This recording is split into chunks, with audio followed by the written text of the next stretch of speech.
Live. Hello, everybody. So, um, I think now, Ryan, we got a little bit of momentum. Think since so basically, I think on Friday we kind of talked and we were kind of dejected because we were hitting lots of walls here and there, and we came up with some ideas to break through. And we kind of worked on a bunch of things over the weekend, and yesterday I think we showed a bunch of progress, and I think we got more progress today. So, Ryan, do you want to catch us up on where we are? Yeah. Um, So basically, just for anybody watching, we now have the ability, as weird as it sounds, to have multiple tabs with the editor and have those tabs be specialized to do different things, and then have those things be sort of have those different windows talk to each other to um, convey sort of messages and commands and cooperate to do complicated things. And the reason for this architecture is that we want to fit inside the um, so context window as much as we can. Um, so having these agents basically helps us put specialized functionality into one agent and another so that each agent separately can fit in the context window, even if all of them together can't. But that just gives us the ability to scale horizontally. Effectively, think about it like instead of building a skyscraper where everything depends on everything, we're building a village where every home is a different building with its own structure and its own capabilities, but they can exist independently, and together they make a larger system. And that way, we can sort of target the agent that we want with the features that we want it to have, and we can sort of ask the LLM to improve it in certain ways, or generate more agents or whatever. And therefore, we basically can how to say it. Yeah, it kind of just gives us this very nice inspectable system that we can look at for each message, that we can sort of inspect the interactions within them, between them, and at the same time every single agent is small and inspectable, and therefore we can sort of dive in wherever there's a problem and stuff like that. So long story short, this whole thing has become I don't know, it's a promising little paradigm for generating software with large language models entirely, right? Which is still what we're doing, despite the occasional corner cutting. So to the degree that this works, we'll be able to use it to build other complicated things. So fingers crossed. And yeah, so Ryan, take it away. What's going on? yeah. So just I forgot my HTML manipulation, so I was just trying to come up with a demo that would quickly sort of get the point across. So I've got two tabs open here. One is on the main Evo chat page. This one's a spawned tab that I gave the name to, and I type @2 JavaScript, and I tell it to return its href, and you'll see that that's what I get back over here. And we can also do things like have it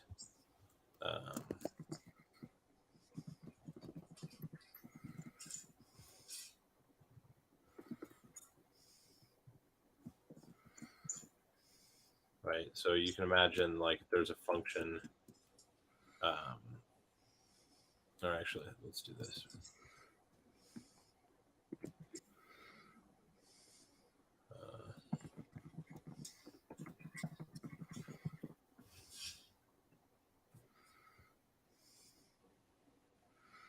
Of course, it's broken.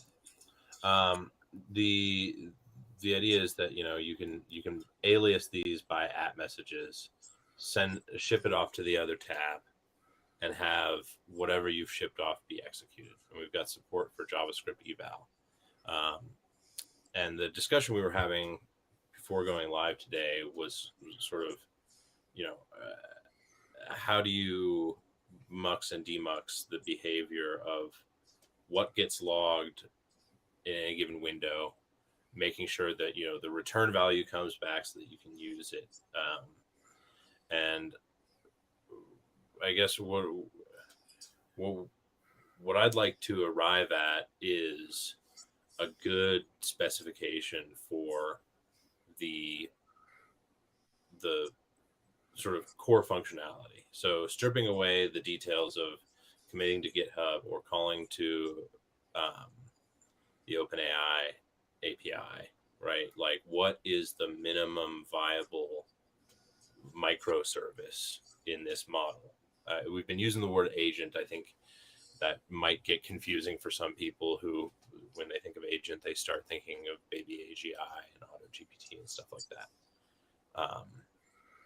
So, and of course, preparing for the live stream, I just boneheadedly closed all my extra tabs. Is that why it doesn't work? What? No, it's why I don't have the mermaid sequence diagram that I was working on. Because the reason it doesn't work is because I probably introduced a bug when I was introducing this hack. It is echoing back the string, but it's supposed to be interpreting that as a message for the LLM instead, because I did that hack. But this gets to the point, right? Is that we've got we've got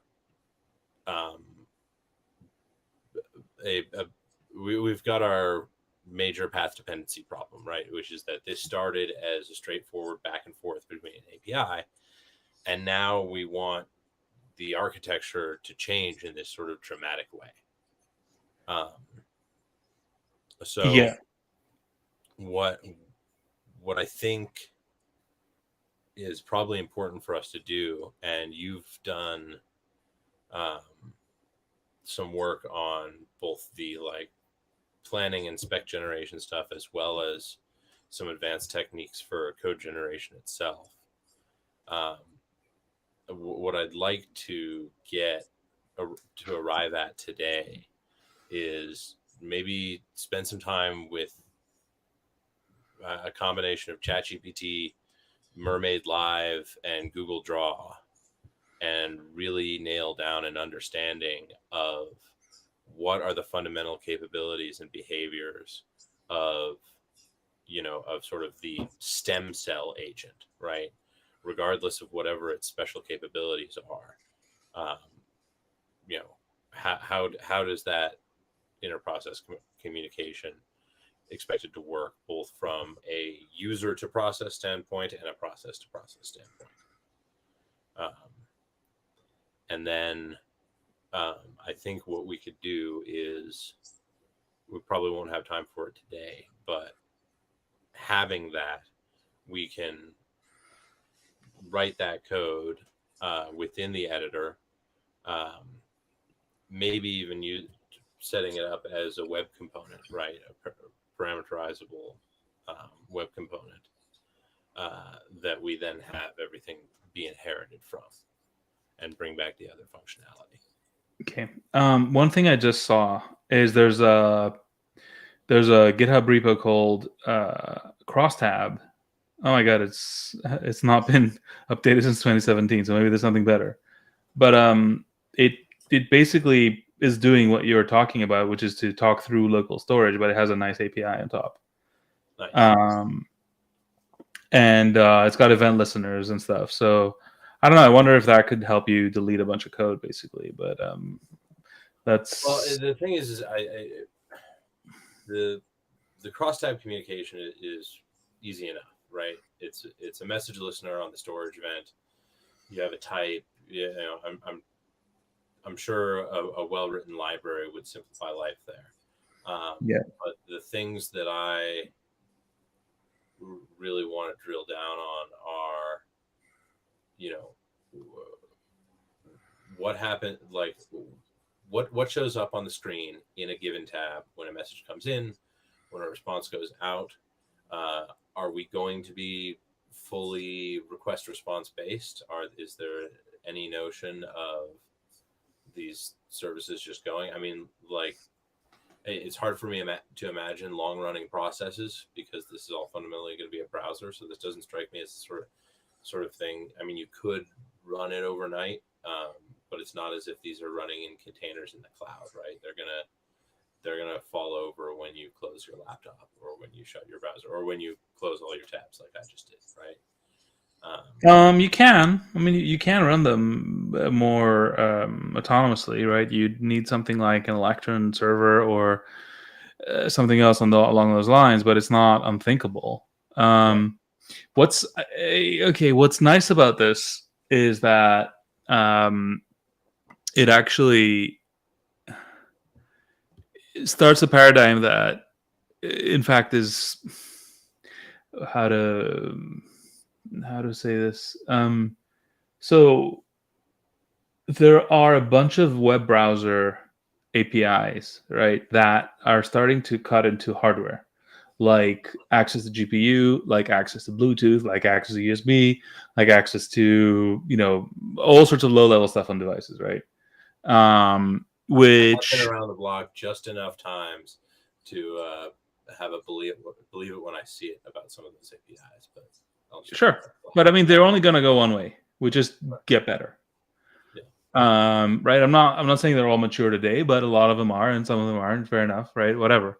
But the interesting thing is that you can then imagine very easily for embedded stuff, having an image that just puts a browser on there, right? And this automatically just handles a ton of stuff that is usually extremely finicky, right?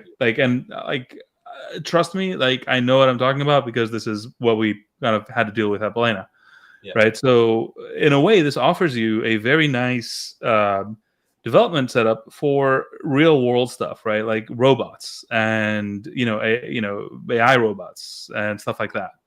And also it solves a fundamental problem with development for IoT, which is having a good development environment, because you can build that thing on your laptop and deploy it with no concern in the world, right?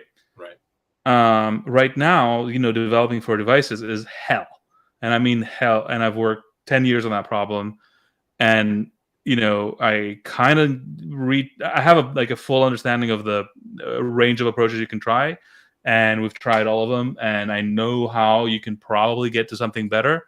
But like this is, it's not 80/20, it's like 10/90. It's 10% of the effort anything even remotely similar to this would require, and it gives you 90% of the optimal solution.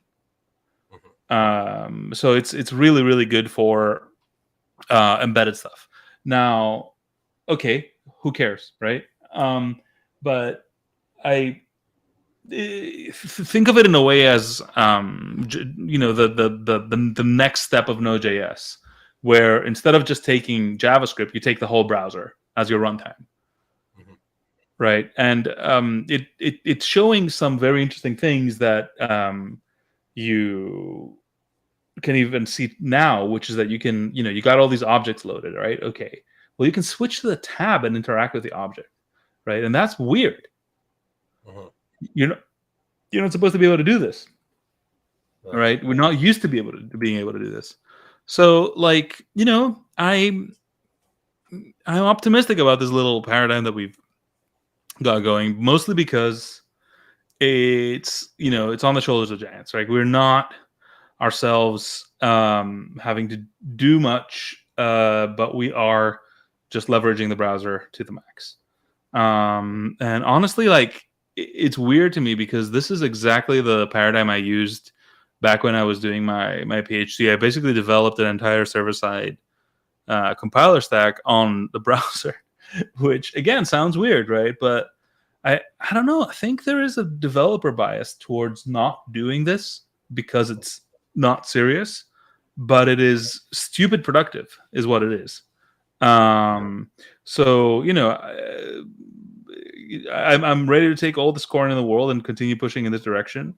Kind of knowing, right, that everybody's going to be like, "Oh my god, I can't believe you're doing this," and it's like, "Yeah, sure, go fuck yourself. I don't care." Either come up with an argument why this is a bad idea, or sit this one out. Yeah, so I don't know. I just find it a good, interesting paradigm that we're building, and again, I'm willing to continue exploring it. Either we hit a wall and we find out why it's a bad idea, or we don't.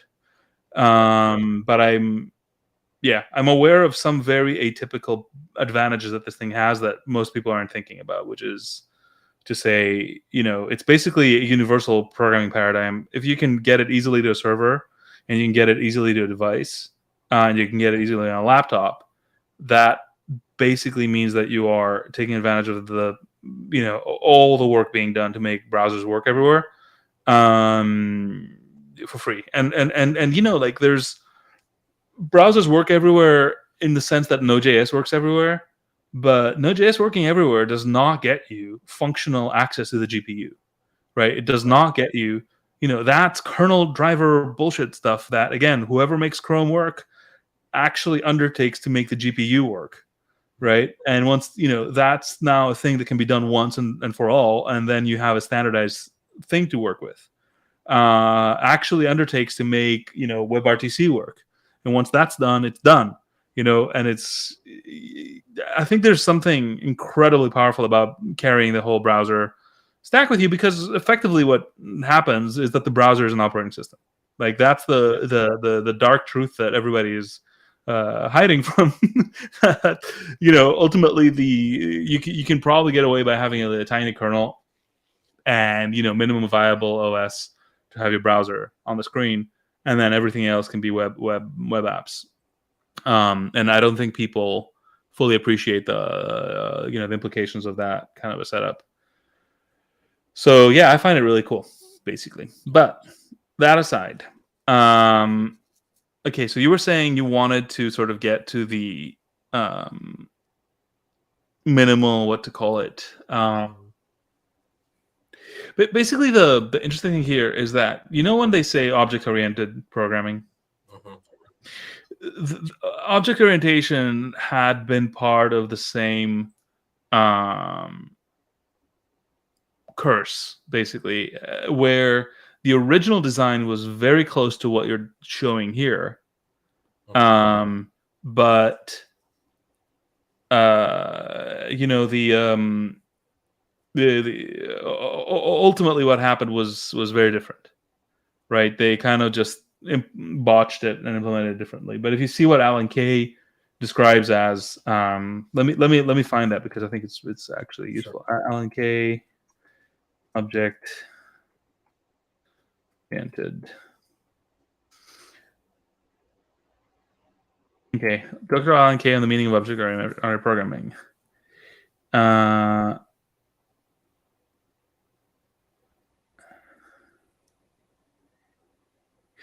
The original conception of it had the following parts.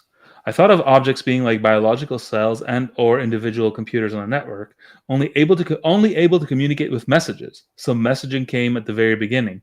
It took a while to see how to do messaging in programming language efficiently enough to be useful. I wanted to get rid of data. The B5000 almost did this via its almost unbelievable hardware architecture. I realized that the cell whole computer metaphor would get rid of data, and that less than dash would be another message token. It took me quite a while to think this out, because I really thought all these symbols as names for functions and procedures. My math background made me realize that each object could have several algebras associated with it, and there could be families of these, and that these would be very useful. The term polymorphism was imposed much later, I think Peter Wegner, and it wasn't quite valid, since it really comes from the nomenclature of functions, and I wanted quite a bit more than functions. I made up the term genericity for dealing with generic behaviors in a quasi-algebraic form. I didn't like the way Simula did Simula 1 or Simula 67 did inheritance, though I thought blah, blah, blah. So I decided to leave out inheritance as a built-in feature until I understood it better. My original experiments with this architecture were using a model I adapted from Gardens and Worth's generalization of algol. Anyway, this is going some deep stuff, but long story short, he describes basically how object orientation was supposed to be done originally, and as you can see, basically he is thinking about exactly what we're doing, maybe not in the details, but like he's talking about entire separate computers, right? And a tab is really a virtual machine at this point, exchanging only messages, right? Which is what we're doing. Which is, I don't know. I find it funny. I find it very funny that we didn't explicitly set out to do that, but I think this is a pattern that gets converged to over time again and again. And there's probably some useful stuff to extract from that world, plus the world of Erlang, as I've said before. Like I think Erlang has a very similar philosophy to this stuff. And you know what? Like here's another thing that all this could enable, and Erlang would be our leading light on this, our guiding light on this, is how to even do this over the internet, right? How to have different tabs like these cooperate over the internet. Right. That will be interesting to see. But yeah, anyway, sorry. So what was the question again? The question is, okay, what is the core behavior of one of these processes in receipt of an incoming message? What does it present to its own local UI? How are nested calls handled, right? When you say nested calls? Well, if I call the developer microservice and its job is to orchestrate the GitHub and the LLM service, right? If I send a call to @1 that includes within it a call to @2, where are the boundaries, right, of what you're logging? Like, do you log yourself and everything beneath you? Do you log just your own slice of the stack? And just what is our fundamental message passing paradigm? What is our fundamental input and output to the user paradigm? And how do those relate to each other?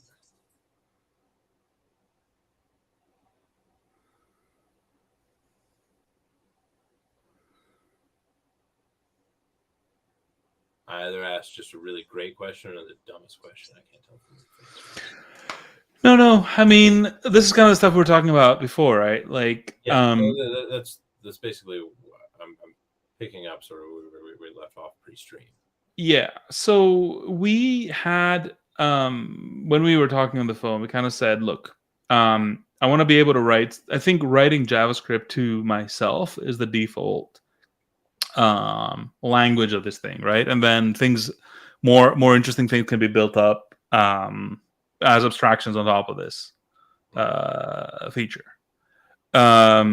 Right. So I guess your core thing, right, would have to have the ability to do inter-tab communication and write JavaScript to itself and respond, right, based on this paradigm. So it's like effectively it's just like a console, right, with an inter-tab client, right, if you think about it, right?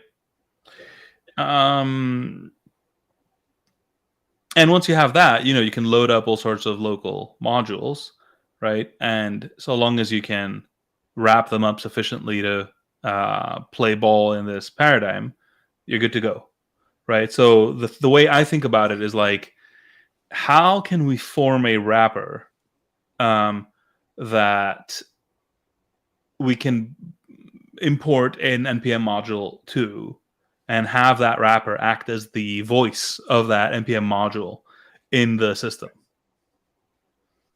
Right. So it should be almost seamless, or if it isn't seamless, then there should be some mapping that you need between the agent and the module, with adding some standard sort of, I don't know, is it error handling? Is it whatever it is, basically. And it would be super cool if that wrapper / agent was self-repairing in some form or other, right? It could catch some errors in its communication with the module that it could fix, basically, and just keep going, or have some self-healing properties. Basically, that would be pretty cool.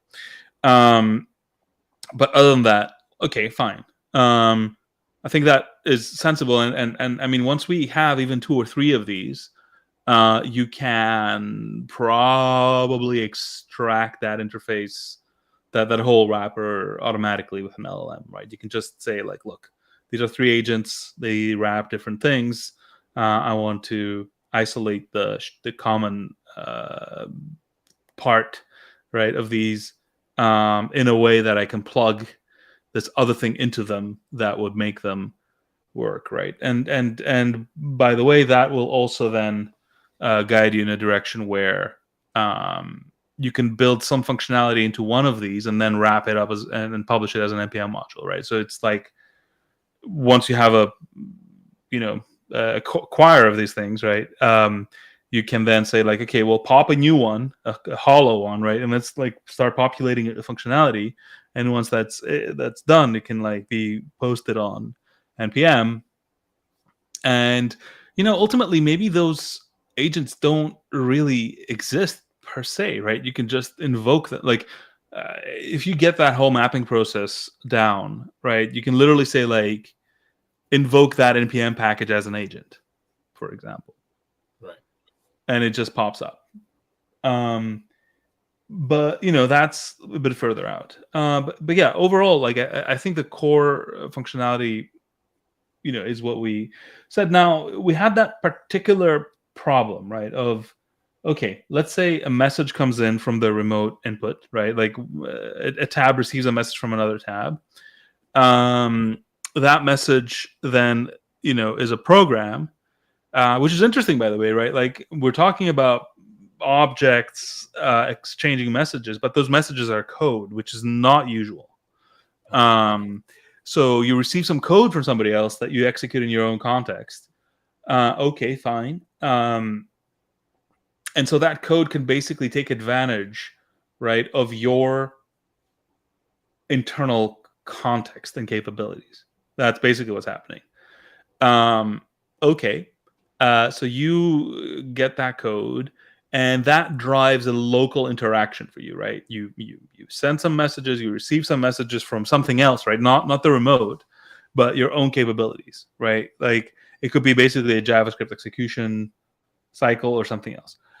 But long story short, there's always a return value, right? So my best guess was that we would have effectively an at return. Well, okay, let me go backwards a little, because I really think this whole thing would be much benefited if we added the concept of threads, right? Even conceptually, maybe we don't have to implement it now, but I think it would be interesting to think of it as a thread, right? So request comes in, and then the rest of the responses are in replies, basically, right? So then you have the last reply, and again, to my mind, that will be an at return, right? And sort of prefixed, and that at return is what would trigger the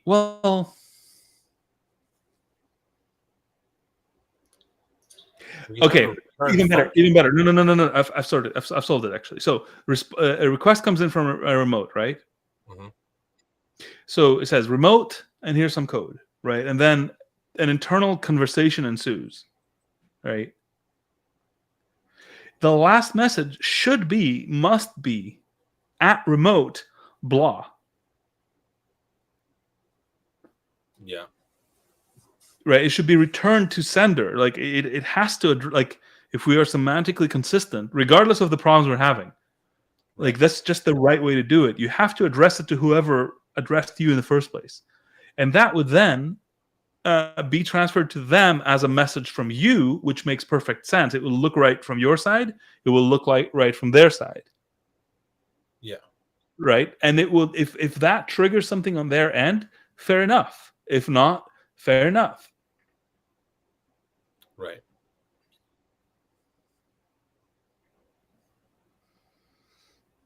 Okay. So basically, we're just taking the metaphor, the chat metaphor, and implementing it correctly. You know what I mean? Like this isn't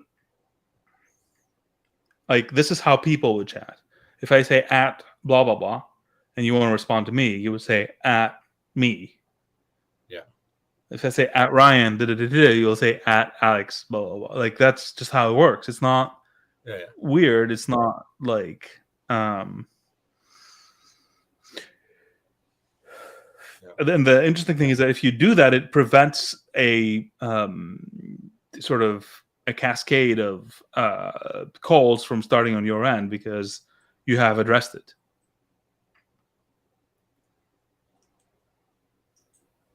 Yeah.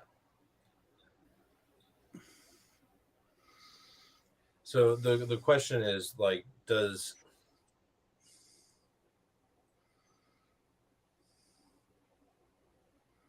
so I say at you, right? And I give some code to execute in your context, right? Should I bear the responsibility of so that code gets executed and has some return value, and that return value gets sent back to me, and I do whatever I'm going to do with it. Okay, so can we? I'm going to share my screen again because there's a couple. I get maybe what I'm just searching for is like what's our idiomatic syntax going to look like, right? If For I'm what? declaring like some process that I want to take place, right? Mm-hmm. Say I want to do smart GPT. Am I writing something that is maybe, an array of like at LLM step 1, at LLM step 2, and it's doing that, right? Or am I So let me. I will tell you. I think the first thing to look into is how this is done in JavaScript, right? Because in JavaScript now we have both sequential and parallel constructs. Right, we've got async await, and we've got just non-async await, right? Can that give us? I mean, I'm pretty sure. I'm not. I'm not sure how, but I'm pretty sure it does give us the ability to run things both in parallel and in sequence. I mean, yeah, we can run things in parallel and in sequence. Because the conflict is kind of the local source of the bug that we were reaching, right, is that we our original problem that we were trying to solve actually is how do I get a variable from my context to your context for um, for processing, right? Because we have a commit worker that I want to commit my code, not their code, right? So I need to pass my code in, right? So we came up with the solution of a template string and then immediately invoking the template string so that we could at commit with the template string so that it would have the value. And great, it works, right? But the immediate reinvocation of the response of the JavaScript brings in this other problem where, okay, now I'm in another context and I want to try and build smart GPT. So I'm sending over JavaScript that is not itself the message. It's an explicit invocation of the function in code in that context, right? So that's a different, explicitly invoking the send message function there Yeah, is a different angle in on the problem of just saying at LLM, here's my thing, right? So I think it trying to get the result out of one conflicted with the ability to pass the variable in of the other case. Those two features were in conflict, right? but no longer, right? With the paradigm as I described it. Well, so let's walk through exactly what that would look like. Like, if we can, see if I can share a text screen.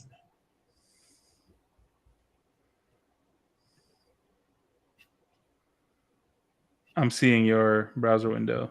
Yeah. I'm just looking for a text editor. I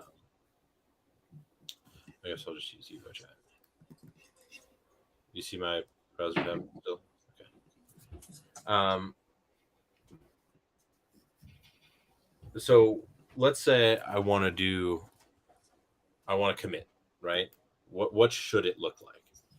Nothing I type here I should work, but what should the command look like, or the JavaScript look like? Assuming that anything I type here is going to be invoked in JavaScript, and we can do a couple different examples for different things we want to do. But I'm just using this as canvas. So I want to say at GitHub, Yeah. commit stuff, right? Right. And I need to pass in a local variable. So I want to have a template string, and have that template string be my initial HTML, right? Right.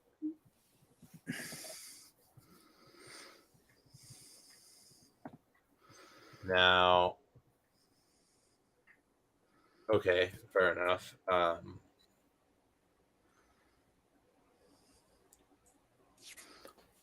Okay, so this is actually like the way we're parsing this is GitHub is being stripped out, and then the entire contents of this are sent to GitHub. Well, after replacement, right? Yes, after replacement. So yeah, what we actually have is, yeah, that's the thing. So in order to do this with our current sort of paradigm is this, right? This is I was about to say something actually before when you did this. Yeah. So keep going with this. Oh no, you need JavaScript colon as well, right? In the front. You do, but I'm omitting none of this is going to execute, right? And if we I'm saying I want to put our design hats on right now rather than. I think what you wrote in the end was good, but I think in order to do it properly, let's go back to the previous command you wrote, which was, what was it? Hello world or something. Can you do that again? Sure.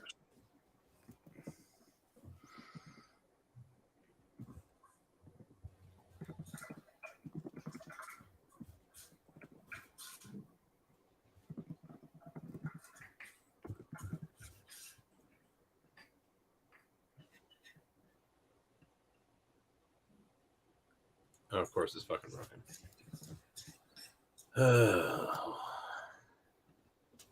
But anyway, long story short, what you need is to make that more convenient, right? So if you make that more convenient, the other one becomes. But here's the crux of the issue, right? Here's my thing that says at GitHub commit content editor get value. I want this template string to be evaluated right at my context, and then it returns the message and then invokes the message, right? Yep.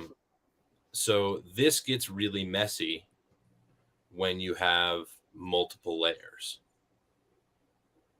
right? Because what happens if I want GitHub to go to source control, or I want it to go to tester and test the code first before committing it, right? Or do any other sub process. Then you start having to deal with like a nightmare of escaping backticks, and you don't know what layer to parse what layer to actually interpret the template string on. And beyond that, what happens when you just say, okay, I want to at GitHub, I want to commit, and then you want to see your result in our chat log. You want to see a little message that says, from GitHub, successfully committed to wherever, right? Right. Well, the thing that we're relying on here is that return values of the JavaScript input get themselves interpreted as messages. Yeah. So this is the part where I was saying the callee should print the final response of this bookmarklet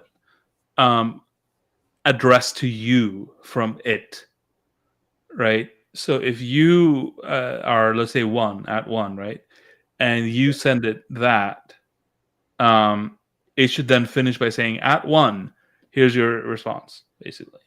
And ideally, it should say that as a response to your message, right? Like, be like, if there's metadata, like responding to your request, here's my response. Okay. And then that works well for it, because internally in its own system, it doesn't trigger anything, right? Because it's been sent to you. And you see what you just described, which is like GitHub says, yep, thanks, done. Right? Right. So the message handler needs to be aware of where it was invoked from. Yes. Okay. And with that one change, you basically sort out the semantics, I think, to a substantial degree. Yeah. You don't do much to help with the parsing. Well, the other thing this is the one improvement I would make to sort out, this would take work, but it would sort out the semantics, right? It would not make the messages any easier, but it would make them make sense. The next thing I would do is I would going back to the hello world example, I would basically take the wrapping of JavaScript : self-invoking function backtick, right? And I would consider all of that to be sort of automatically applied to any message you send. Because if you send a piece of text, that will just get printed. So no harm, no foul. So then that will allow you to, if you strip all of that, even here, already what you have is pretty neat. Yeah. What about this? Wait. And that actually saves you on all levels, right? Because then you don't even have to invoke JavaScript on its end. It knows to do it. And whoever it calls knows what to do, right? So the trouble here is the complexity and the fact that you have this addressing in at GitHub, right? If everything's JavaScript except for the leading character that tells you where your message is going, I don't think that's a problem. I don't think it's a problem. If you press send right now, what happens? We'll put the JavaScript in front.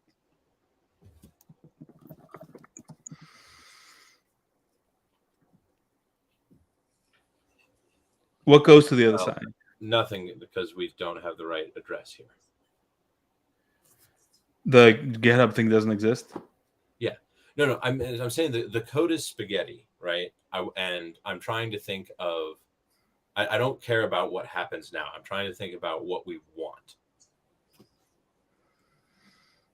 So yeah. Right. But hear me out. The interesting thing here is that if you consider everything up to the @ character and everything, basically everything between the backticks, or everything outside the backticks, to be applied to all messages always automatically.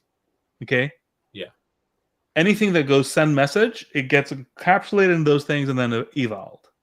It's a bit brutal, but let's work with me here. If it gets encapsulated those things and eval, it'll just always return the string, right? Unless there is template variables, in which case they will get replaced and returned. Sure.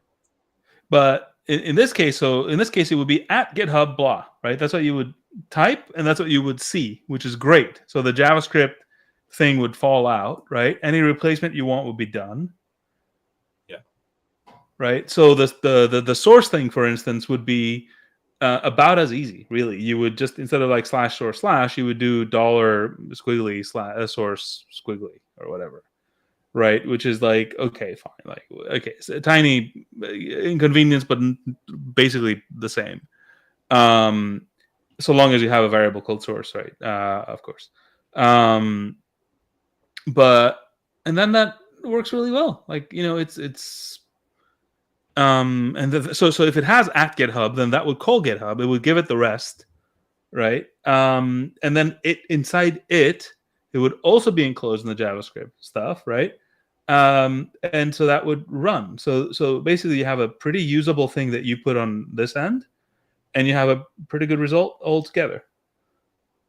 Yeah. And if it invokes somebody else, that you still get the benefit, because it's, again, instead of encapsulating it 3 times, you encapsulate it 0 times, and the encapsulation gets added and removed automatically by the execution engine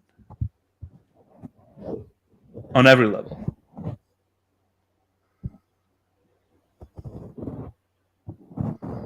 Yeah. I don't. I will suggest something here. What about something like? Do you see? No, I before you suggest something, do you see what I'm talking about? Yeah, each layer is wrapping the thing in, right, and doing the templating. Okay, so what don't you like about this?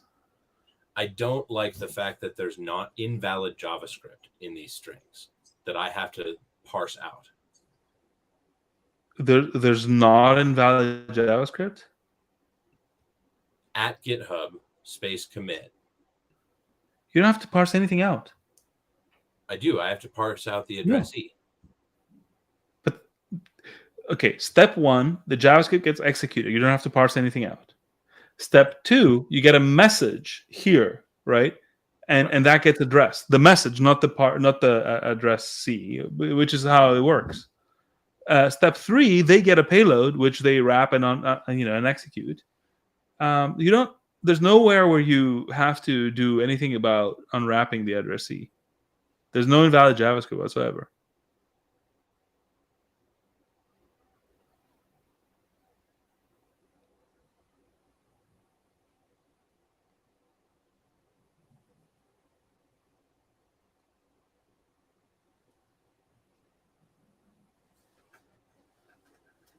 Do you see it? No. No, I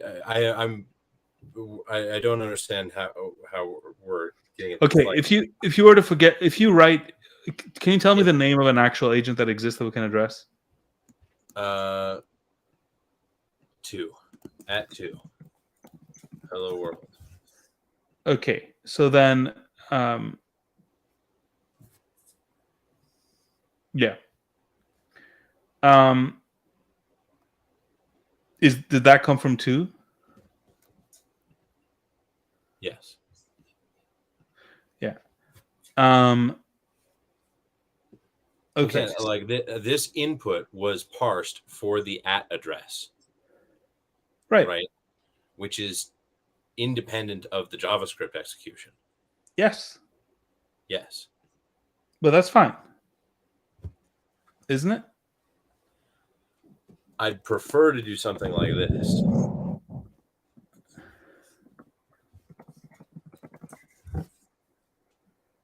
I'd almost want our addresses to just be functions. Why? Why would you want that? Like, what I'm describing to you allows you to write at 2 hello world. It would get wrapped, executed, and you would see the message you would see. There's no need to make fake functions or anything. It's not even getting. Okay. Okay. Yeah.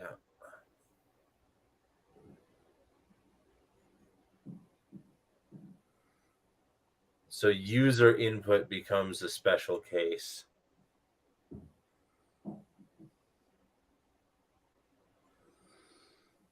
I think I see what you mean, though. You want it because it allows you to make complex macros, basically. Right. Well, I'm just saying, like, the nesting gets really hairy really fast, right? And if we're principally shipping around JavaScript, then let's just principally ship around JavaScript. Any extra keyword that needs to be parsed or inserted or mangled into a string to deal with the addressing, I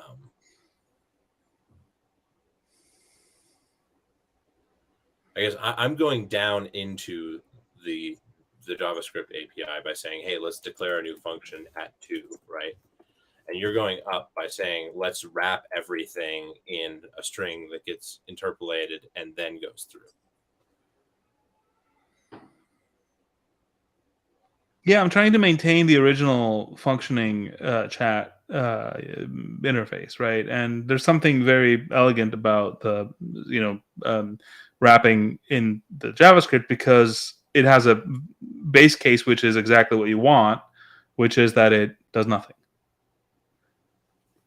Right? If you put a string, and then if you put a self-executing function of a string, you still get a string.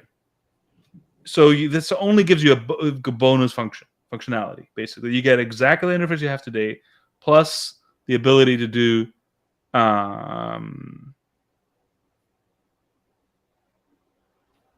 actually, this doesn't work if you don't have a string you want to pass. If you want to pass code, because your code would be no. Well, it kind of would, because it would become a message that would then, if it is addressed to somebody, they would see the code. Would it run on there? And yes, I think. Sort of. Maybe not. Okay. I think I see the problem. That yeah. No. Okay. I see it. I see the problem. Yeah. Basically, I'm trying. I don't want to be. If we say that a feature requirement is that I can say, write me a haiku and I'll get a haiku back, I'm fine with that. But I don't want us to drive the implementation and abstraction from the mess that we're already in, right? Because whether or not it's necessary that we be parsing in and out at symbols and to get the address Z, right now we have a mess of that code, right? Because we've got 3 different entry points into where a message is interpreted. So that's why I started this out. What I want to come up with is like, okay, what is the expected behavior, and how do we get that expected? What is the expected, user action to elicit a desired outcome, right? So you have the case where you want to at GitHub, I want to commit something that is, my context. I have the case where at LLM I want to, have conversation with part 1, part 2, part 3, and I want to I want that result to come back.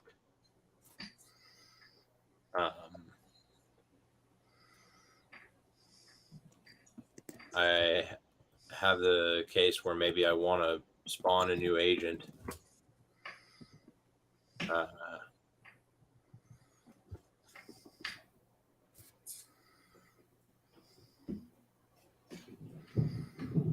Okay, yeah, let's talk about it. Right, so there's write me a haiku.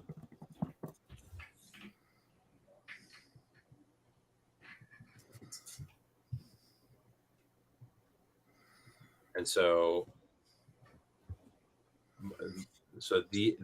this contains sort of 3 different types of information are across these three. There's the raw code that we want executed in the target context.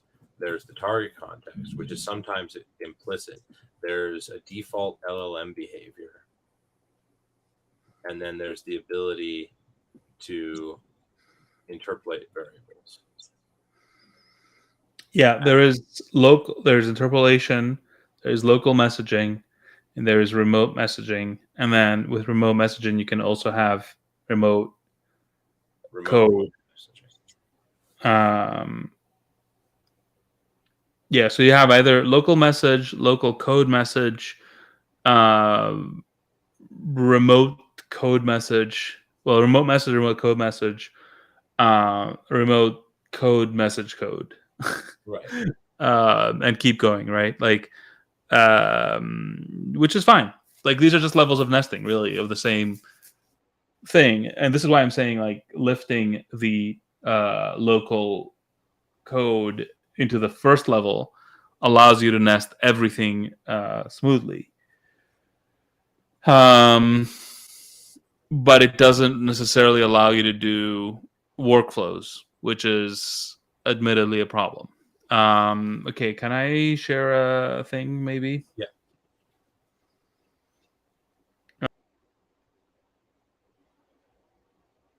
Oh, shit. I just did the wrong thing.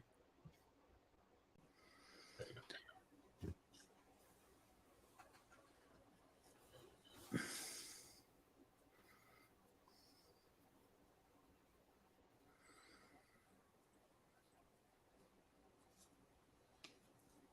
Okay, let's start something new. Okay.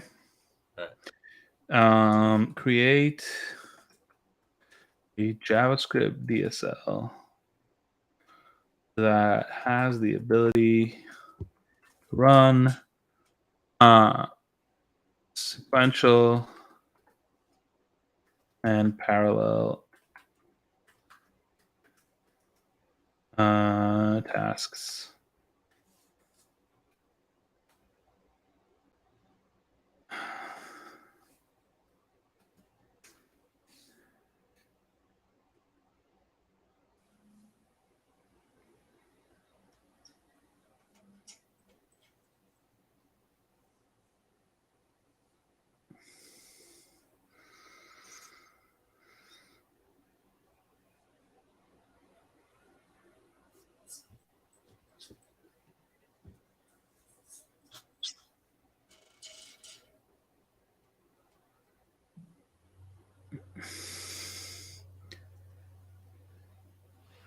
Yeah, this is garbage again. I'll be right back.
This is complete garbage.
Yeah, very unsatisfactory. I mean, better.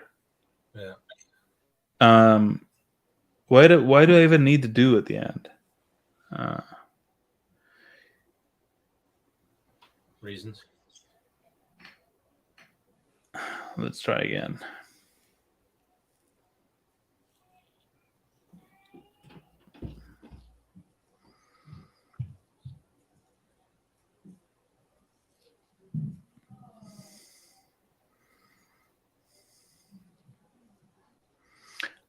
Much better. Okay, you can see how this is basically Smart GPT, right? Yeah. Okay. Can we avoid having to call the run? And that's something we can work with now, right? And I can sort of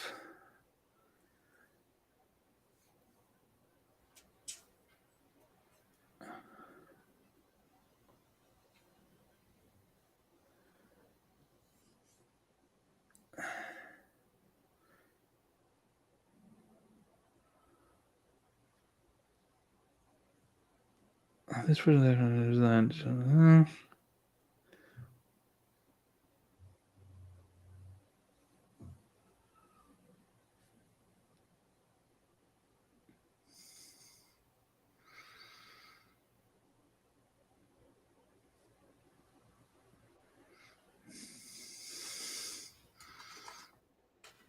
Can the use of an array imply R and the direct provision the function imply?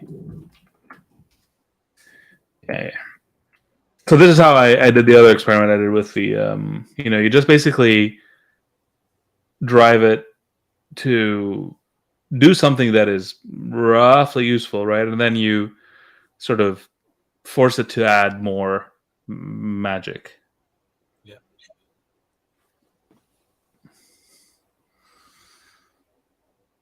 Right, because you see it here, like you don't need to say sec or par. It's obvious that if you put a bunch of things in an array, you mean that they should run in parallel, right? So you should be able to basically give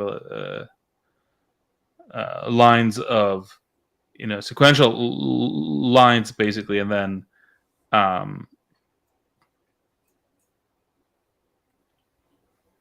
yeah. So in a way, does JavaScript have tuples? You can return arrays and destructure them. No, but can you actually declare things in the paren with commas?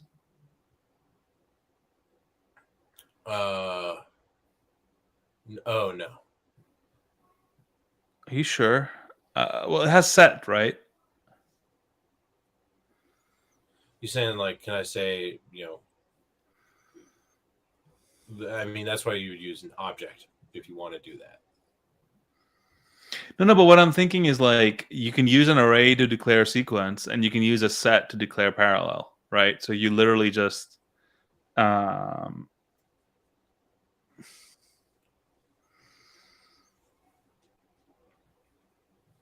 Does that make sense? Oh, sure.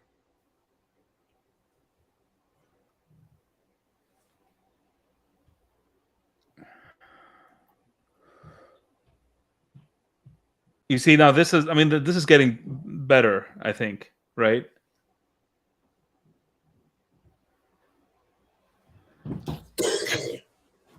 Yeah.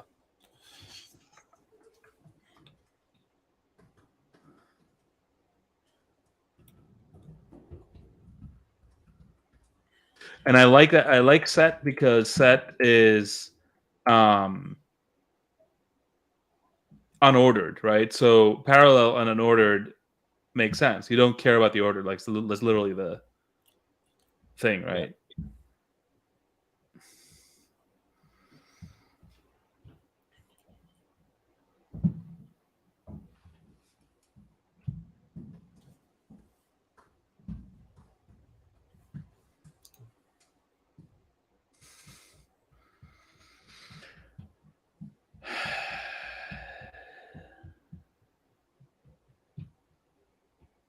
Let's see.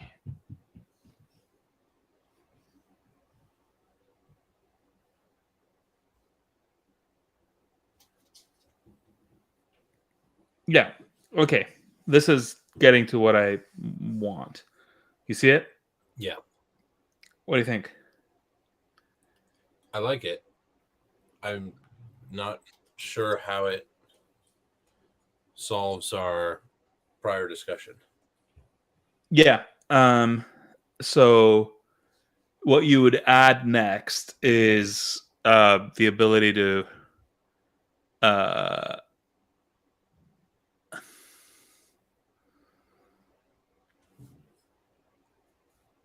to invoke.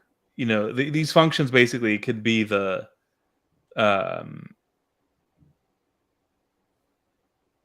the other peers in the group, right? So you would uh, effectively take this, right? But instead of async blah, you would invoke. Can't wait. Can this be?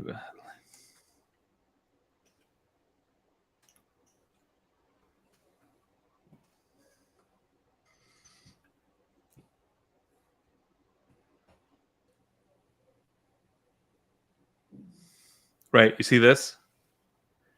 Yeah.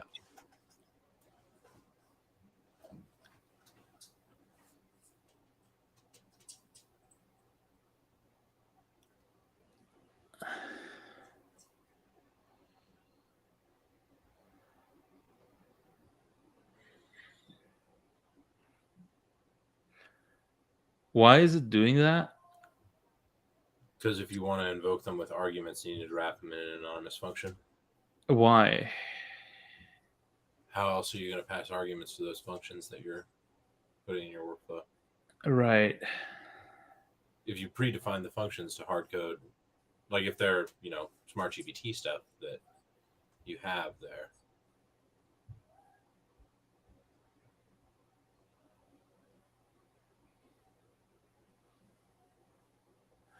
Okay. And then how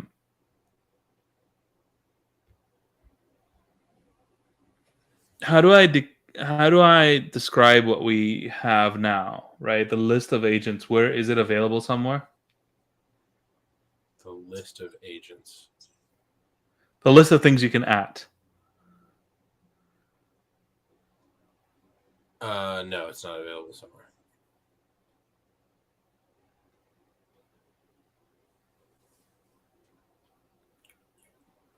Like I think the crux of the issue, right, is we've got one paradigm where a message is interpreted directly as JavaScript, either wrapped or unwrapped. And another paradigm where a message is a message to an LLM that we want to get back. Right. So if No. we go, No, I don't. I don't. I don't see that problem. I don't understand what that problem. I understand the syntactic problem we have that we want some more elegant functionality, but I don't like. I think I thought we resolved that, so I'm not. I'm confused now again.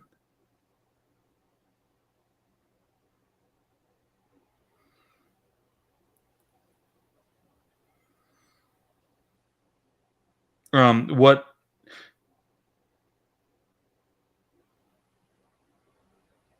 are you not convinced by the sort of respond to the person who requested, or respond to the agent that requested pattern?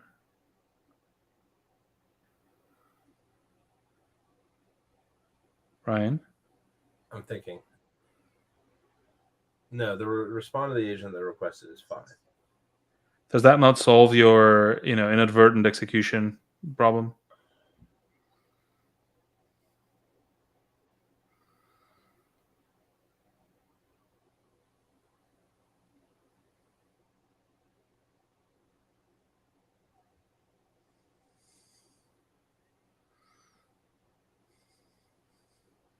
Well,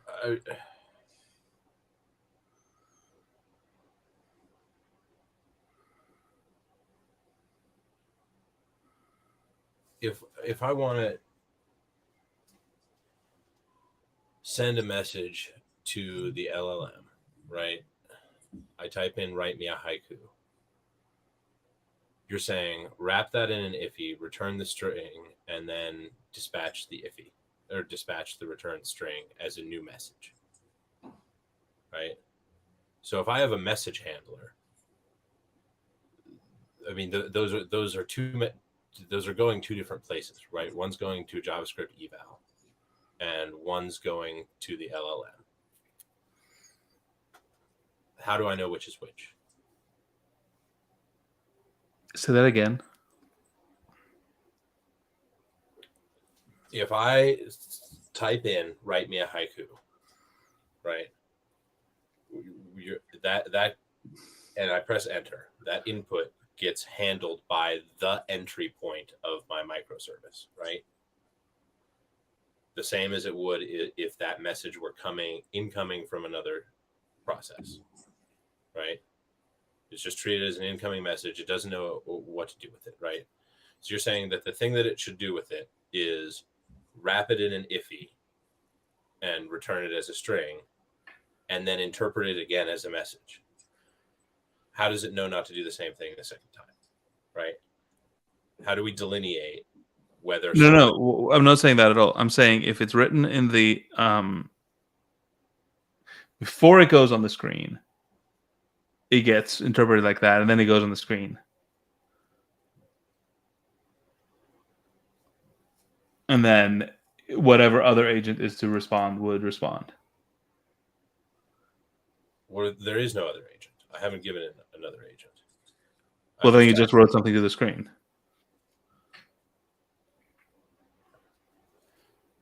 Okay. But what I described last time as well is that you can have a default agent to write to, right? So if you have like model GPT-4, whatever you write will have at GPT-4 prepended as well.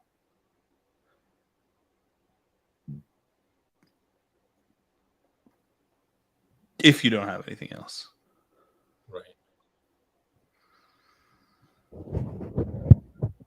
Right. So that how do I execute JavaScript then? You just write it, and it gets wrapped in an iffy and run. But it doesn't get wrapped in an iffy and run. It gets wrapped in an iffy with a template string. It doesn't have to. So the template string is something I'm realizing is right. But that's what I'm saying. Something either gets interpreted as an opaque string, right, that just gets logged to the message or sent off to another message, or it gets interpreted as code that needs to be executed. Yes. So okay, another idea now. So we do wrap in an iffy and a string. Okay. A template string, right? You hear me? Yeah. So that the pre-processing can only be limited to, replacing variables. If you want to write complicated code, then you have to address like locally to yourself. Mm-hmm. You'd have to address it to some, at console, for instance. Okay, so then, so at console, excellent. I say at console, which, so that gets wrapped, templated. Then I have a string at console, which then gets shipped off to the at console agent. Or, well, I mean, at console could be your local agent, right? Like, I'm thinking there's something that Right, must but be this local. actually highlights the challenge, right? I say at GitHub, and I've got some stuff in there that I want to commit. GitHub now does the exact same thing again. It takes my commit message, it wraps it, it does a template string, and then it logs it, but it never actually executes the thing that I gave it. Right.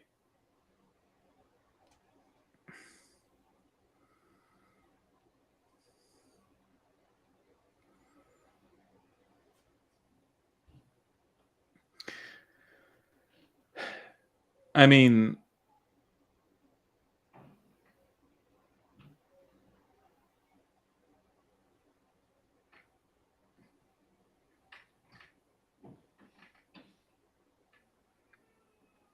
Like at some point, there is a branch that determines where this stuff's gonna get routed and what's gonna happen to it.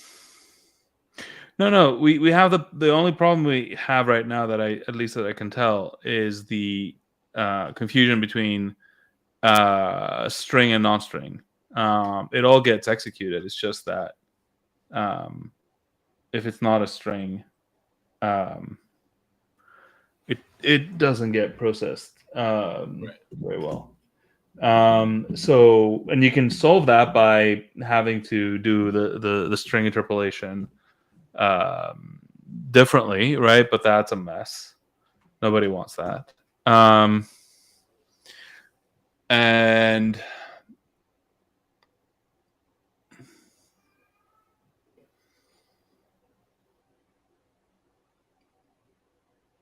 so, okay, let's think about this. So if I write at GitHub, let me just zoom in a little. At GitHub commit blah, right? That will get wrapped in an iffy, executed, put on the screen. This whole thing is the message, and this goes to GitHub, right? Commit with some arguments, dot, dot, dot. But of course, this will also get wrapped in an iffy in that side, but that doesn't do anything. So this then becomes text on that side, right? Yeah.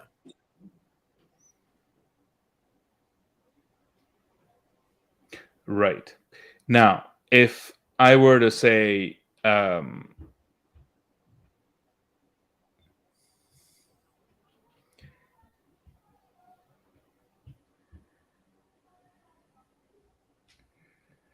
well, that's not true, actually, right? So this here depends on which agent automatically runs, right? Like this will be a message for the default model, correct? Well, it'll be a message being interpreted No, by. hear me out. Hear me out. Yeah. This will be a message for the default model, right? If I have, let's say that the default model for the GitHub agent is console, so this will be on the GitHub side interpreted as at console, which is what you want. See what I mean?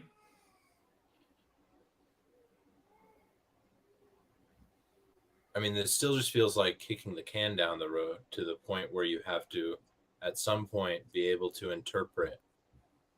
If everything that has an at is running the same algorithm in response to incoming messages. But it's not. That's what I'm saying. Each one Okay. has a default model, right?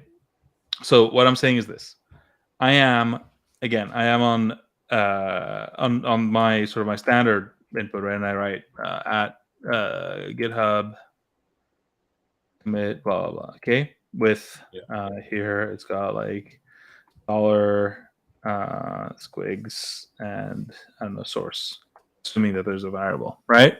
Yeah. Okay, so then this gets processed for the first time and becomes this. Yeah. You don't even need the JavaScript ahead of it.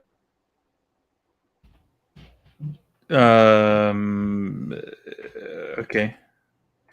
Wait, but it's an iffy, right? So it becomes double like this, and this, this or You don't something. actually need the squigglies. If you add the squigglies, then you have to add a return keyword. You Okay, fine. This, right? sure. It becomes this. Yeah. So the first transformation is this. Then the source gets replaced, right?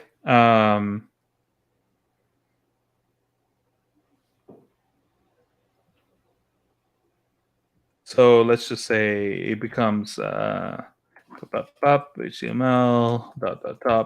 right? Yeah. Okay, and then it gets execute. So then this goes to my window, right? My chat window. Yes. Okay, and then this goes to the GitHub agent, right? Yes. What I'm saying is, if the GitHub agent's default model is this,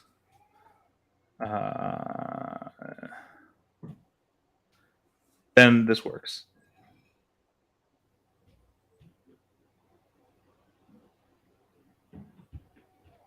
Okay.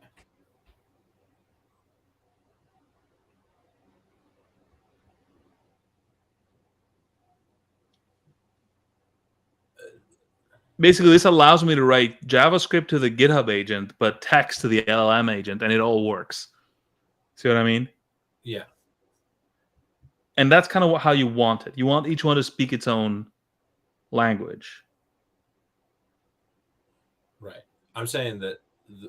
So I'm looking for the unified abstraction, right? Of like incoming message. What is step one for everything, right? So step one can't be the rapid return thing. What's the rapid return thing? Wrap the input in an iffy and respond. It can if it's coming from the message box.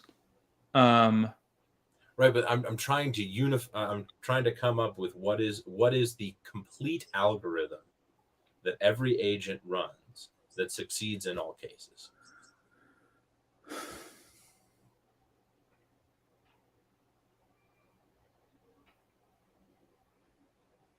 I think what I've described to you does the trick. Okay.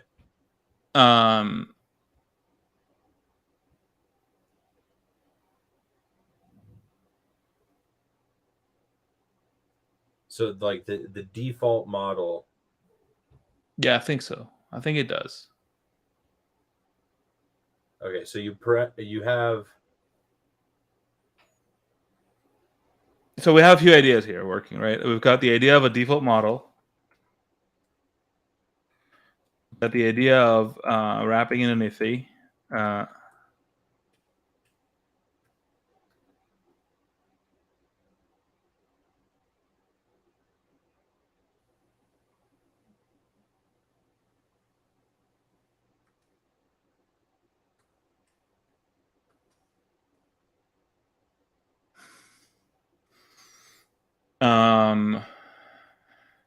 You got the at console model, right?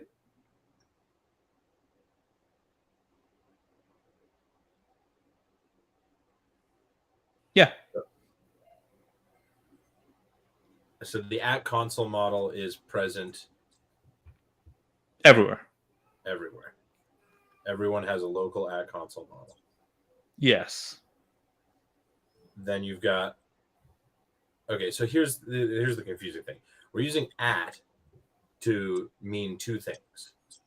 You're either adding another process or you're adding a subsystem of your own process. Or nothing, Yeah. in which case it's the default model.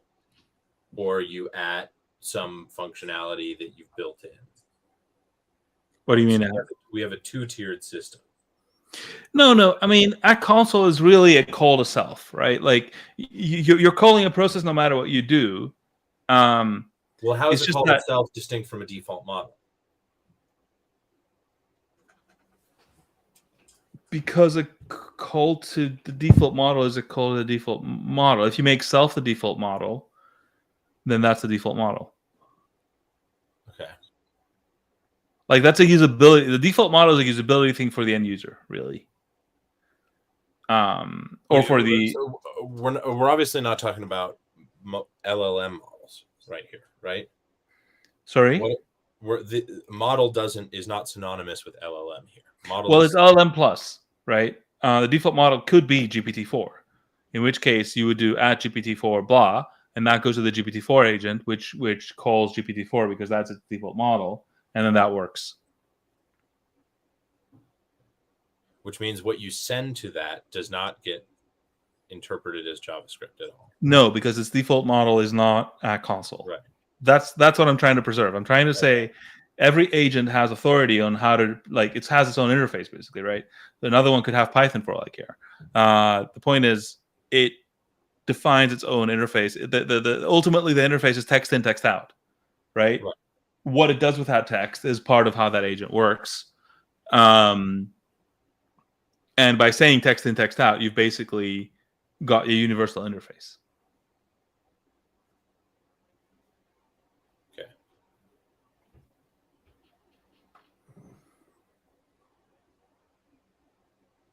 And we could teach the LLM to anyway, sorry. I had an idea as I was talking here. Sure.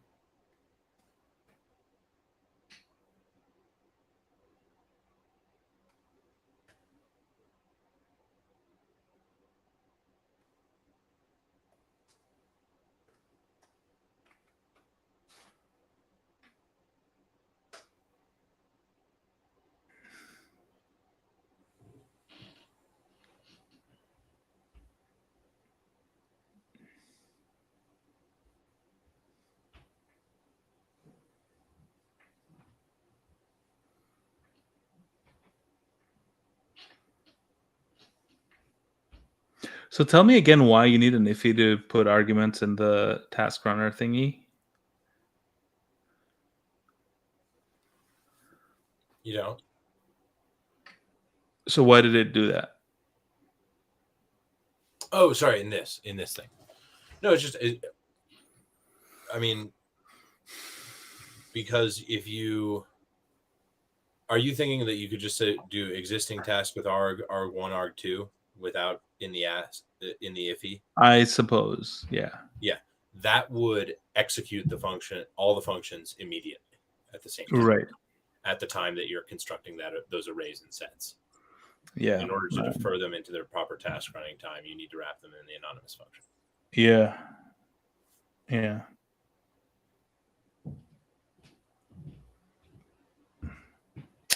Oh man, I wish it would just stop being so fucking slow.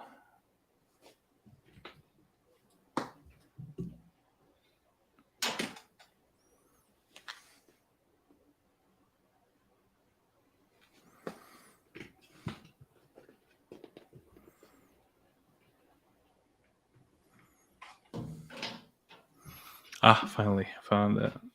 Thanks, guys. Yeah. I saw the funniest message on Twitter today. It was like, I was just laid off from OpenAI. I'm the project manager that wrote the login system that gets you that asks you to log in again every 15 minutes. Nice. Sounds about right. I mean, at least it was self-deprecating, which I found quite endearing. But yeah, it was funny. Oh, were they actually laid off from OpenAI? Yeah. Oh, I thought that's just a meme template I've seen a lot. What meme template? I just got laid off from X. I was in charge of stupid behavior that you hate at company X.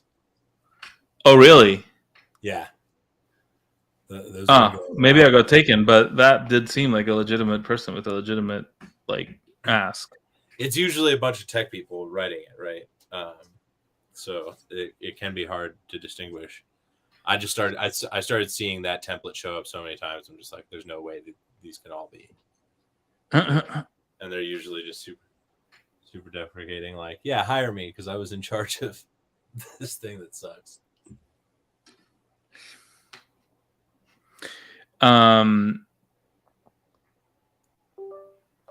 Yeah, though I did see another one that was quite dark. It's the guy. Apparently, it was one guy. I guess it was an engineer at GitHub, where he, according to his account of it, anyway, he's the person that did all the work on Copilot.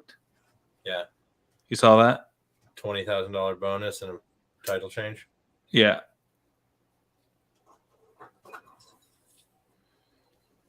Yeah. I was talking.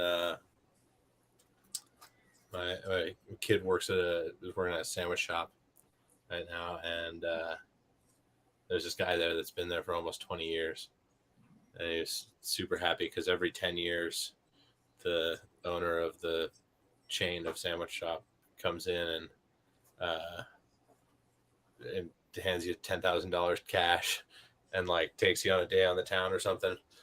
It's like, well, it's not nothing, but sorry, say it again. What happened? What? There's a chain of sandwich shops, right? Like right. Regional chain, and your decade bonus is $10,000 cash, right? And like a night on the town with the owner, like takes you to a ritzy club and stuff. Right. Do you pay for that with your bonus? Right. Asking the real questions. But I was talking to this guy who just he had already gotten his first 10 year, and he was looking forward to his 20 year. $100 a month, $80 a month, effectively, right? Yeah. And I guess you get taxed on that bonus as well. Yeah. Unless it's cash for that reason. Which is would. only mildly illegal. It's safe and effective. It's what? It's safe and effective. Safe and effective, effective and safe. Just say it 3 times and the devil appears. Just yeah.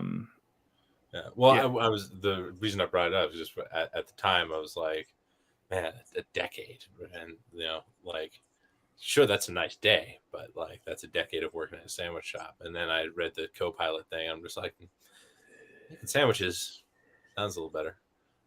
Yeah. Granted, the base rate's probably much better at Microsoft. I'm betting. I mean, man, it's the same thing over and over. I'm tired because I see how things flow, and I don't know the solution, but I know just how fucking damaging it is, right? That is, instance of the principal agent problem I've seen today, number 342. Right. Just ruining people left and right. Yeah. It's like how I even feel like our civilization is burning trust reserves as it goes right this very moment, right? Maybe once upon a time there was like a more refined system, to kind of keep people honest, whether it was religion or noblesse oblige or I don't fucking know, honestly, right? But like this thing where everybody's told that if you do a good job for the company will reward you. And the truth of the matter is, we don't know how to do that. We literally don't know. Right? We have no way of knowing, of differentiating somebody who does a good job from a political operator who focuses on looking like they're doing a good job. Yeah. Right? And the two could not be more different. Right? They are the inverse of each other. and we don't know how to tell these apart, which means that we are making more and more honest people cynical every day. Yeah.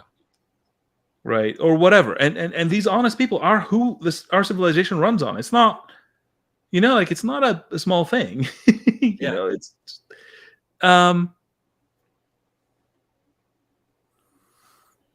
yeah, it's just a killer. Like, I don't know what to do with it. So, okay, so you see the syntax? Like, this could Yeah. probably work.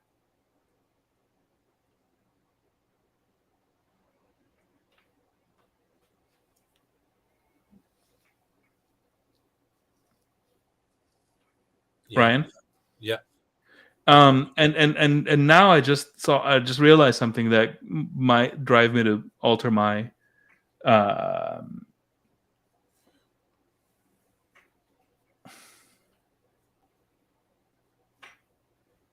my suggestion. Okay. Like, if you give it an array, it knows that's not just text. Um,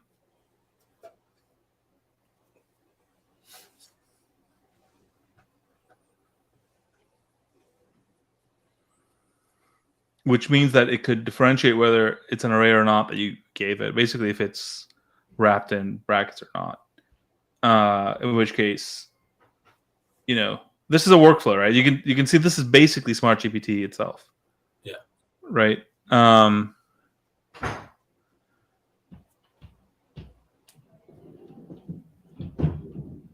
And yeah, so basically, I mean, this plus, okay, let me just mess with it a little. But what you kind of want basically is like to say what, like at GitHub, no, at GPT-3, 4, whatever, right? Prompt, right? Comma. But you want it as an iffy, right? Oh, you know what we can do? We can make these at GPT-4s to be iffy, to return iffy, so they will be executed immediately, but that doesn't matter. See what I mean? Yeah. Okay, so then you say here, at GPT-4, prompt 2, whatever. I mean, you'd need a way to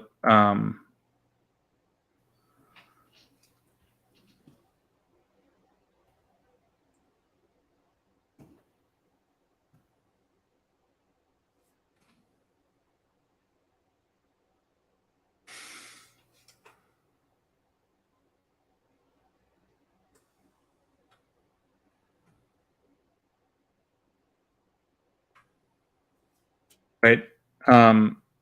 But you would need a way to feed the outputs of the first iteration into the other 3, and then from those into the 5th one.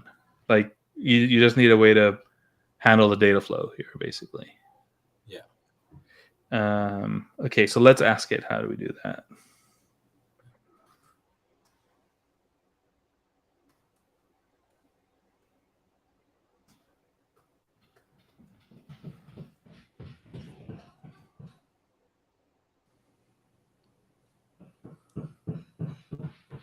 This is basically, build your own Node-RED, right? Yeah.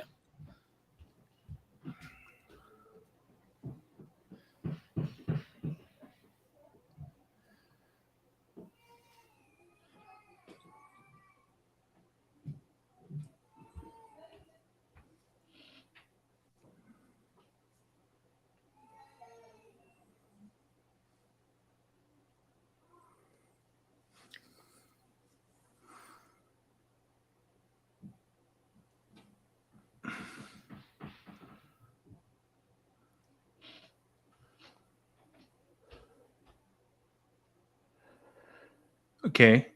So they all use a Blackboard object here. Do we like that? Well, you said build your own Node-RED. That's what Node-RED does, and it has some virtues. I mean, we could.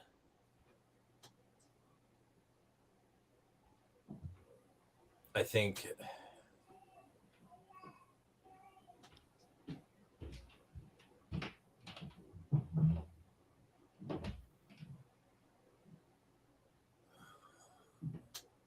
So the tricky thing here is that we're completely hand waving message history for a chat model.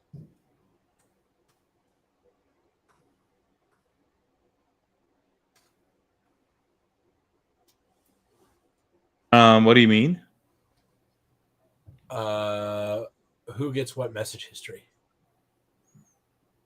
I mean, in this little thing, we don't make any message history, right? So everything just becomes a one shot. I mean, for the smart GPT thing, right? That's fine. Right, but if in your example where you're like at GPT-4, That works. That works fine, right? Because this is a. So here's the thing. like What? it works fine in what context? Like what does that at GPT-4 function actually resolve to? Right, it resolves to an API call, which expects a messages object or a messages array. And if the only message you give it is your prompt, and you're not giving it the result of the prior message, then you don't have smart GPT. And you got to decide how to merge those. Right. The tricky thing about chat workflows is that you're accruing and trimming a trailing message log of your working memory for any operation that you want. So you need to know what's in and what's out of each request, both for context awareness and in the other direction, you need to be handling your token sizes.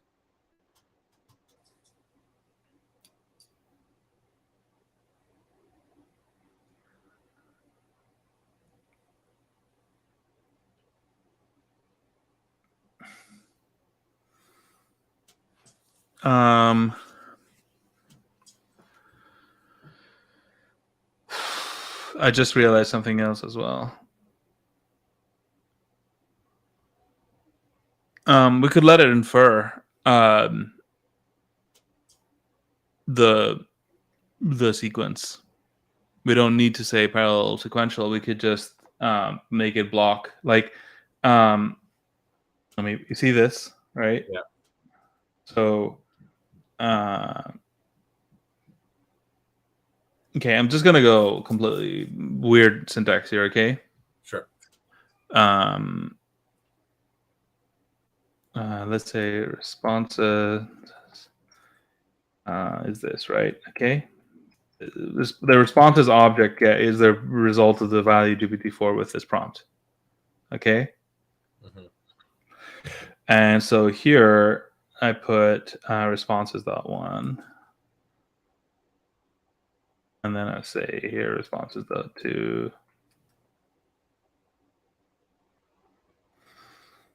And here I say responses.3. And then this is refine the one. Right. And refine the two.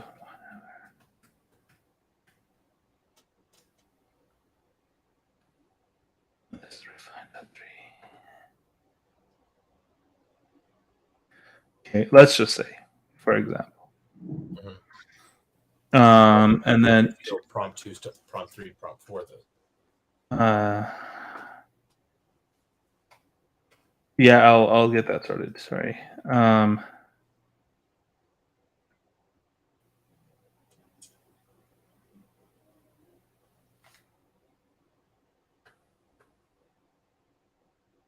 You see this? Yeah. basically, I don't think this needs power because it can figure out that the second, third, and fourth call are blocking on the first, and the fifth is blocking on the second, third, and fourth. Yeah. So what did you say before?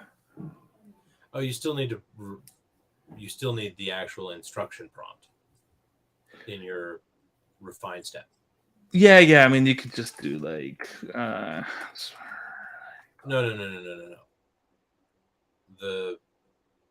You need to tell it what to do with response 1. I know, but that's what I'm saying. You can do like, you Yeah, okay. are a beautiful butterfly.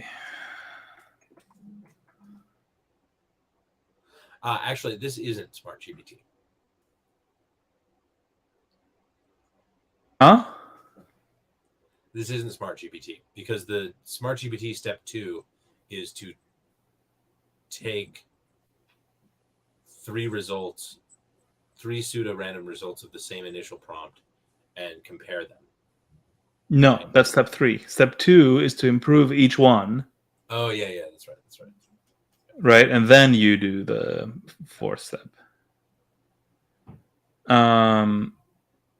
But what I'm saying is we could go further and automate that. But even just having it like this gives you a little bit more control, I suppose. So whatever. And also, I think this probably can be expressed with a map better, right? Where you just take, you know what I mean? You do like responses, map, response, whatever, like that, I guess. And then Yeah. and then you take all of that and you refine, is equals whatever response is blah, blah, blah, and then you bring all of this in here, right? And then in here is your response, basically.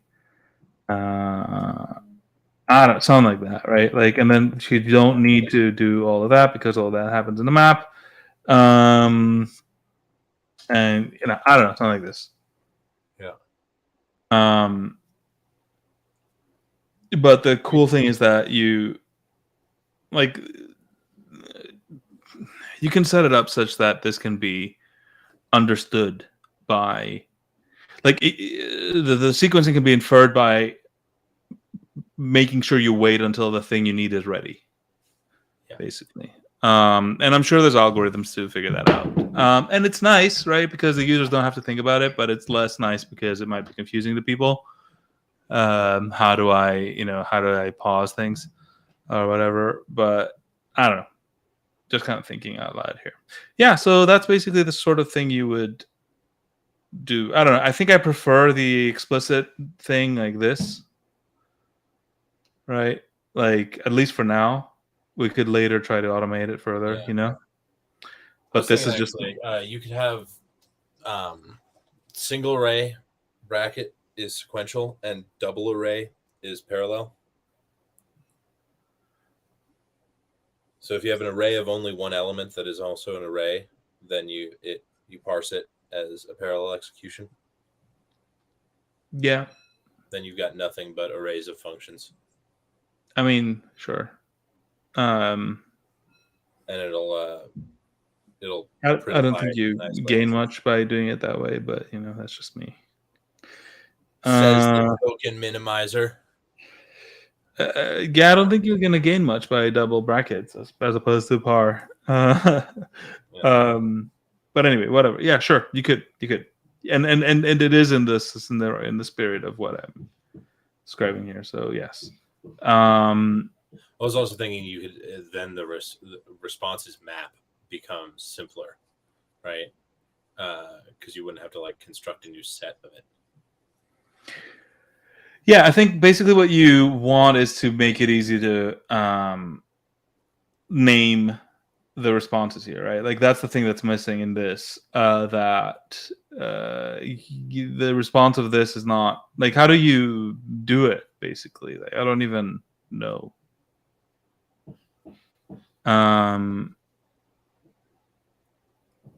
Like, you want to name each step ideally, right? But how do you do that? Yeah. You could do it as a JavaScript object, but I don't think JavaScript objects have guaranteed sequencing, which is a mess. They don't technically, but they do practically. Yes, I know. Then what else could you do?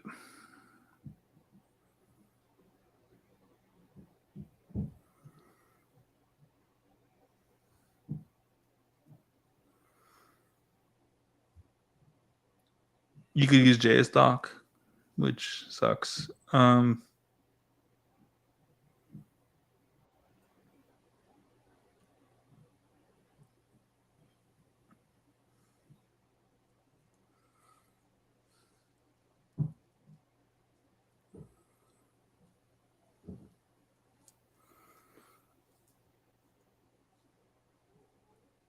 You could.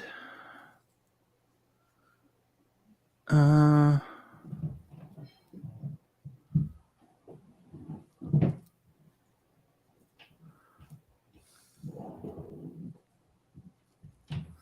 don't know. I need to play with it a little bit more, but yeah. Basically, you want a workflow function that. Okay, so what if I need to name the output each step so it can be used by future steps?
Okay, I mean, this is interesting, right?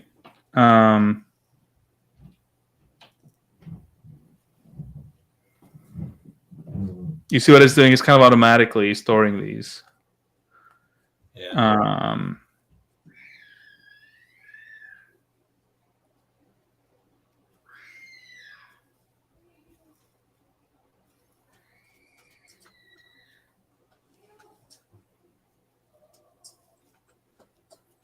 I don't know. What are you thinking?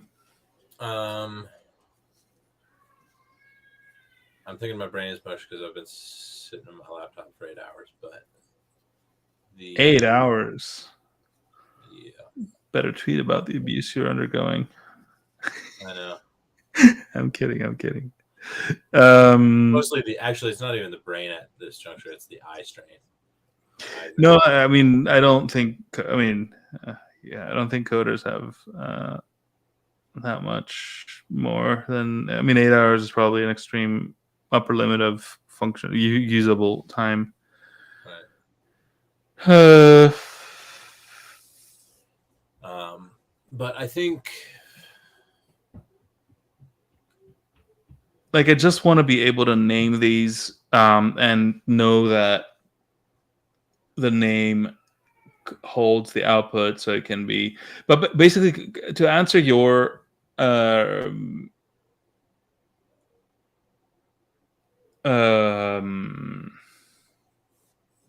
your question, I think that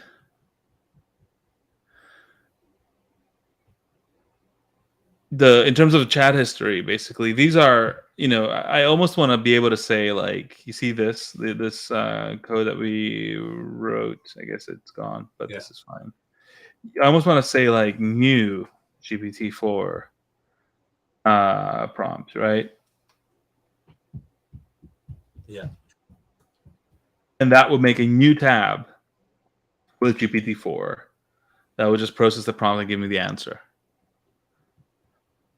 And if I say my GPT-4 equals, right? And then my GPT-4 prompt, and then my GPT-4 prompt 2. That should be assumed that it will keep history. See? Right. All right. I don't know what you think about it. Basically, yeah, we have to develop this mini language to write flows, right? And it needs to have the ability to create nodes, do parallel and sequential, and name them, and keep results. Yep. Like, so basically you want data flow. You want to be able to create nodes, and you want to do parallel and sequential. Yeah. And if we solve all of those, and I think we can, I'm just mush as well. Then we basically have our mini language here, mini workflow language, and we're good to go. Yep. I think. I don't know. What do you think? Yeah, I mean, every time I think of this problem, I think in terms of Node.js streams.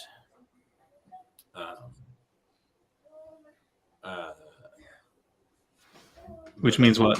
Sorry, well, I mean, you declare all your nodes up top, and every stream, any duplex stream,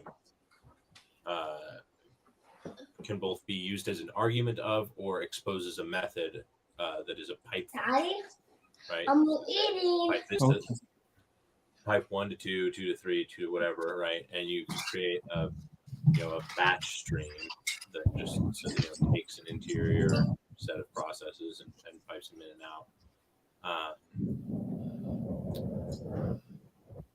It follows the. So one question is, do you want the message history? This is something I ran into when we were messing around with Node-RED a lot. So I'm just going to take a trip down memory lane to sort of wrestle with this problem publicly.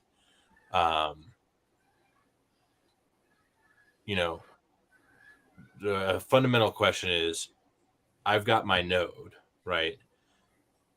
Does my node manage its chat history? Yes. In response. Oh, let me get to the or clause of this expression.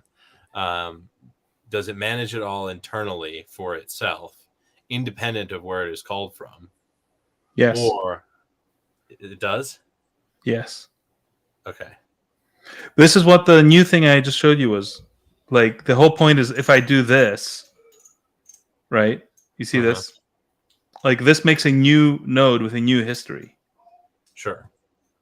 So then I can call it. So if I call prompt 2 here, I know it has prompt 1 in its history. Okay. Right. So I get the best of both worlds. I can either use nodes that are one-offs, right? I can just invoke it and then never invoke it again. Or I can have a node that has memory, and I consciously know that. So the language gives me that handling. Yeah.